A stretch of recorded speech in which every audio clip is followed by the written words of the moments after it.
Hello everybody, my name is Mr. Hat, and today we're going over Saw 5. We're officially halfway done with this franchise. Over half now. This one is directed by David Hackle, who's been a part of this franchise before as the production designer and a second unit director. This is the second film to be written by Patrick Melton and Marcus Dunstan, and they write the next two installments as well. Part 6 and 3D. This is the one that mainly focuses on Strahm pursuing Hoffman, investigating him, and exploring the past events and explaining what led up to this movie from the first movie to now, explaining how Hoffman got involved. This is also the second movie, besides the first one, to not reach #1 at the box office, and can you guess which movie beat it? High School Musical 3. It's also the second most negatively critiqued movie of the franchise by both critics and fans. Next to Saw 3D Final Chapter, this is the second most disliked film from critics. And out of all these movies, this is probably the one I've seen the least, and let's find out why in this week's Horror Franchise Wednesday.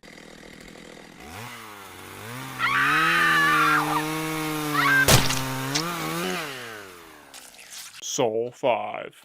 Alright, Saw 5, let's talk about it, shall we? What don't I like about this movie? I don't like that everybody who works for Jigsaw just becomes an engineer overnight. You know, Amanda, she was just like, oh, I built this shotgun collar because now I'm an engineer. And now in this movie, Hoffman's like, oh, I built this pendulum axe swing and because I'm an engineer now too. No, you're a fucking detective. Nobody can just build something within a month like that, alright? Explain to me how these people are just geniuses at welding and putting shit together. You really do have to start stretching your imagination and just accepting things by this point in the franchise. I think 4 really kicked the doors open with just going balls to the wall crazy, like, oh, this had to line up perfect for this guy. Crystal ball. I think just Jigsaw had a crystal ball. This movie has that stupid trope in all horror movies since cell phones were invented to have the no signal scenario. Like, oh, no signal. I had one 10 seconds ago, but now I don't have one because now it's convenient to the plot. And I have a slight problem with the water cube. What do we call that trap? Let's just call it the water box. Alright, so Strahm, he wakes up, he's got this box around his head, and it's just filling with water. He doesn't even get a tape. Like, no explanation. You know, I want to play a game. Doesn't get that. It's just like, alright, you're dead. I want you dead, alright? Because in this movie, like, half the traps are, like, made to kill people, not give them a chance. But you're sitting there watching, and you're like, how is that box filling up with water and not just dripping out, like, through the neck? And you see, like, this black leather, like, wrapped around his neck, but it looks, like, loose. Like, he could just, like, he's got his arms. His arms are free. So therefore, he could just, like, put his arm underneath the box and just try to, like, lift the flap open just a little bit and let the water pour out. Like, why wasn't the water pouring out? Like, after he stabbed himself with that pin, awesome. He's smart. Strahm is smart, alright? I'll say that. But why didn't he try lifting that thing? The acting from the main group of people who are in this, I would say the lamest so far out of all the main traps, you know, like the main house in part 2, the main room in part 1. I mean, at least there was interesting shit going on in that movie. You're asking a lot of questions. In this one, you're not asking questions. You're just like, these people suck. These games that they're involved in these rooms, they suck.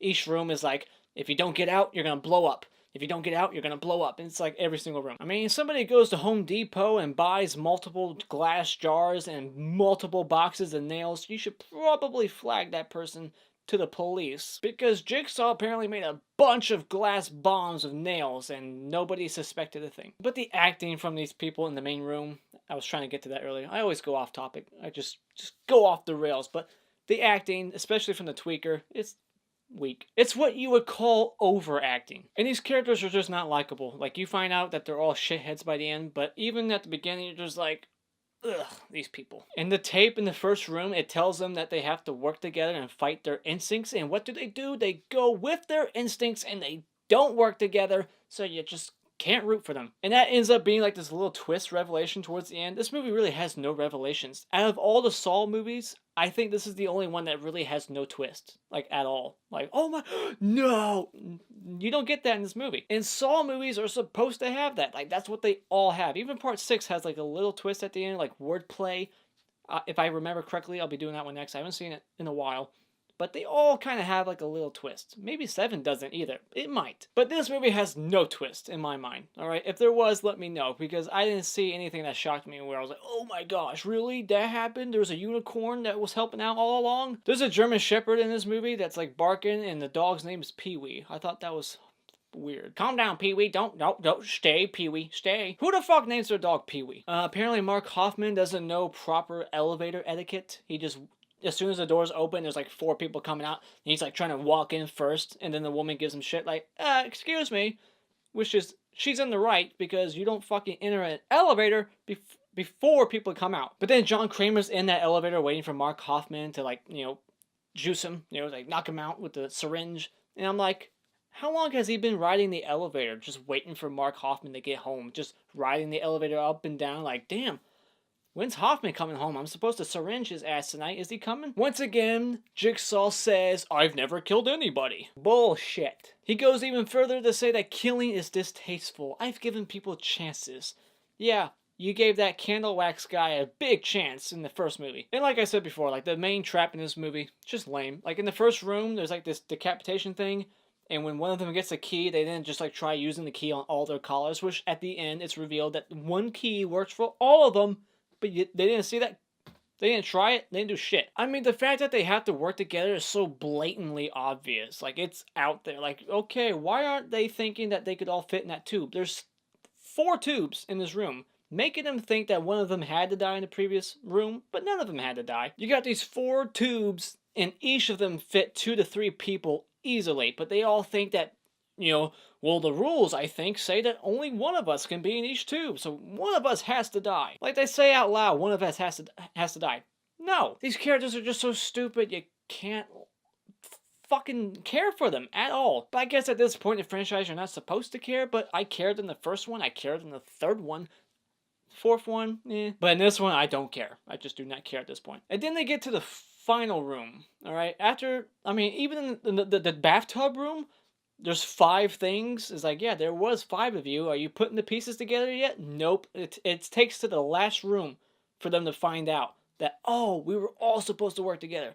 Yeah, you're dipshits. Because they see these 5 holes, and they all have to donate 9 pints of blood. Now, the body carries, like, what, 9 to 10 pints of blood? So, if they all would have just fucking, worked together, it would have been good. But here's what irritates me. It's like, they go in the previous room where they killed that black lady, and she's, like, in the tub, electrocuted, because they killed her, because they thought that everyone had to die in each room, because they're stupid. They could have grabbed her body that still had blood in it, because she just died, like, 2 minutes ago. They could have just shoved her lifeless body into that fucking grinder and donated all her blood. Like, they go in that room for a good 30 seconds before it blows up and they close the door. They could have grabbed her body and donated all her blood, easy peasy, got out of there. Not a scratch on them.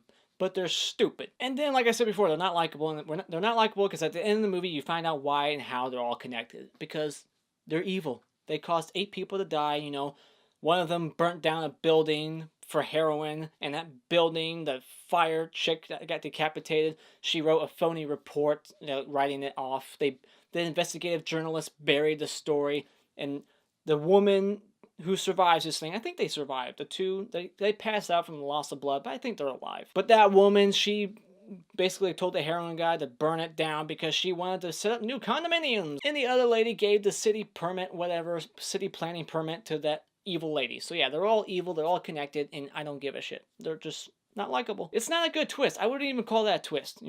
It's just not. And my final negative is just that this movie doesn't feel too much like a Saw movie at some parts. It's a very long, like, investigative, like, the movie just keeps going from, like, a little bit of the main game to just, like, long sequences of, like, Strahm and Hoffman investigating, exploring the past. So this movie is just, like, explaining, like, what happened before 1, what happened before 2, what happened before 3. And it doesn't, like, do anything new.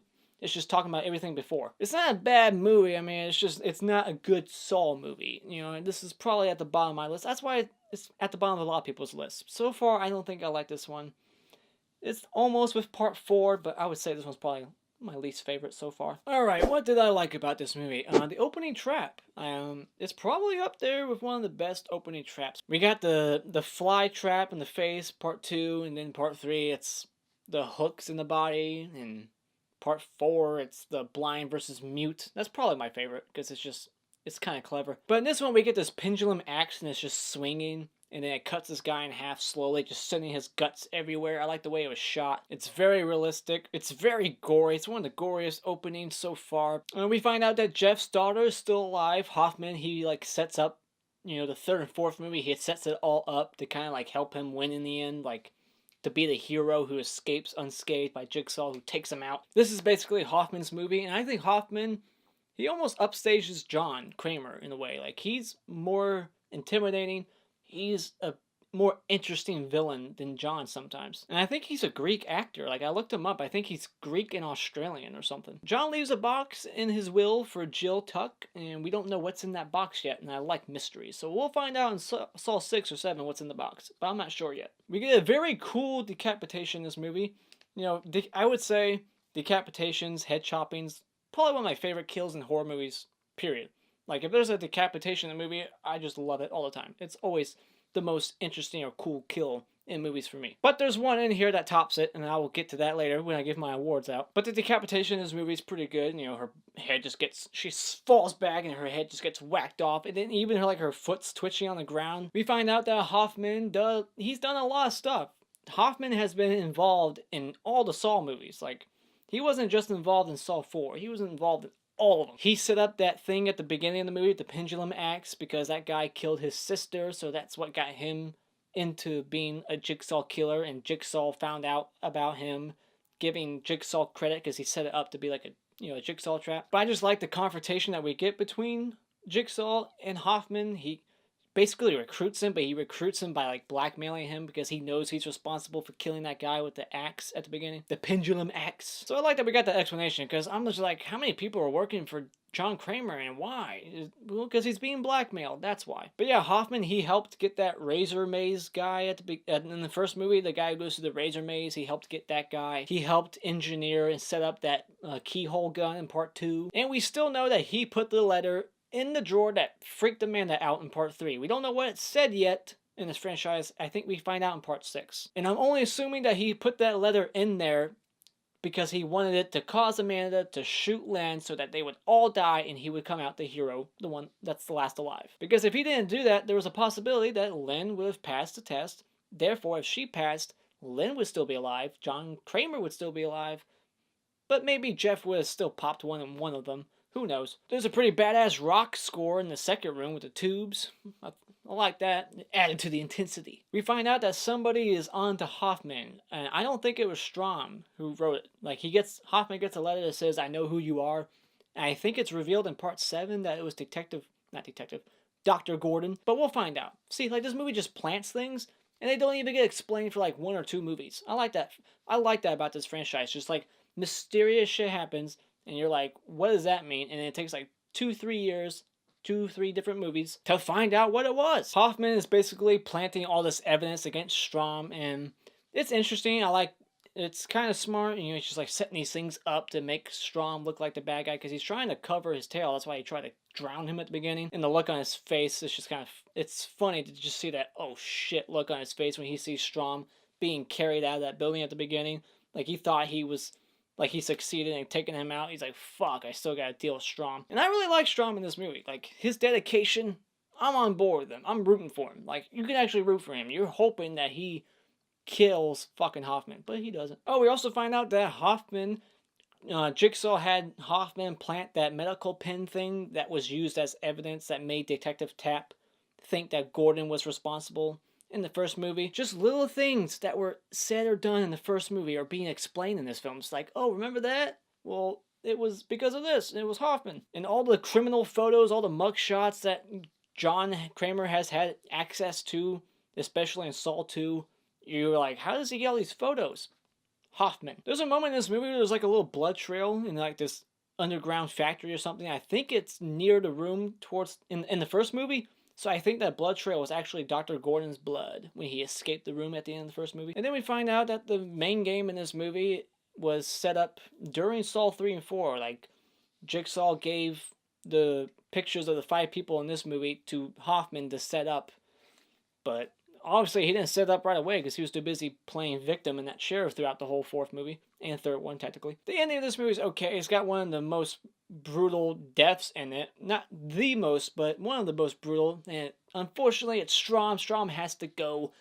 There's a glass box, and it says if you want to live in this room, you have to enter it. But the dumbass didn't listen to the tape fully. But it already said, like, hey, enter the box, you'll live. But he puts Hoffman in it, and then Hoffman just smiles and winks. And is like, oh, you fucked up. And then the whole room closes, like in Star Wars, the compactor, and it just crushes Strahm, and all his guts just fall, and like his bone pops out. Very brutal ending. Meanwhile, as that's happening, all the other people are donating their blood, sawing their hand all the way down. Looks like Jason's hand in part 4, when the machete went down his hand. It's very gnarly special effects in this movie. And ironically, I think this movie has the least amount of deaths in it. Like, I think only 5 people, 4 or 5, die. But yeah, I enjoyed this movie. I just didn't enjoy it the most. Like, these are all good sequels, but this one is the least good. So therefore, I'll say when it comes to Saw 5 that you should just go out and rent it at Redbox. The Mr. Head Award is definitely going to go to Detective Strahm, Special Agent Strahm, who gets crushed in that room because he didn't enter the glass box. You see his bone pop out of his arm, and it's gnarly as fuck. We get to see more of the aftermath in part 6. And the Mr. Twig Award's gonna go to the lady who got electrocuted in the bathtub because it was just so unnecessary, this death, and it's lame. Electrocutions are never fun. And I gotta say, this death is probably the most shocking thing in the whole movie. Haha, get it? Those are my thoughts on Saw 5. What did you think about this movie? Is it your least favorite? Does it have your favorite traps in it? Let me know in the comments below. I'd be very curious to see if anybody likes any of these traps, because the only one that's even rememberable is the pendulum axe. Everything else is forgettable about this movie. The pendulum axe and the glass box at the end, beginning and end, those are the 2 memorable moments, but everything in between is just forgettable. And I think that's the biggest problem with this movie too. It's just the whole middle is forgettable. But let me know what you thought about it in the comments below. And as always, if you like this video, you can show that support by clicking this like button over here, and you can support my channel and become a subscriber by clicking on my cartoon face in about 5 seconds to see more. And until next time, auf Wiedersehen.